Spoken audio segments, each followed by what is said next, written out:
Sometimes due to certain events that we go through in life, we become intentional. This is that time of becoming intentional in the Iranian community. I don't know if it was an interview or something. Somebody was saying or you were answering the question, what keeps you going? Or what's the reason to live? What's the reason to survive? And you said family first, and then hope for better days. Yeah. I think you said all of that before the killing of Mahsa, yeah. but I suspect the answer wouldn't be that different now, would it? I'm gonna cry. It's so painful. Every single thing that was said in that video, any time before that, when you talk about like specifically us Iranians, it seems like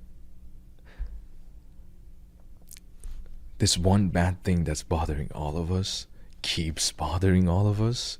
And the stuff that you say 4 years ago on your social media about the killings or injustice, we are just rinsing and repeating the same old stories. So you're correct. I did say it back then. It still applies to today. It's sad that it's still around. You know, at one point I do want to change and make that shift and talk about other things. But there's this big, massive thing that's stopping us from going forward. It's a pretty big, massive thing. It is a pretty big, massive thing, and I'm in no position to talk about it strategically, but I do know that there are people who have devoted their entire lives into studying these things. Dictatorship, how to get to democracy, what are the strategies? How can you leverage power? What are the strategies when you're talking about war? How do you deal with this specific oppressive regime, or for that matter, regimes as such in the history, right? We have to sit down and study these.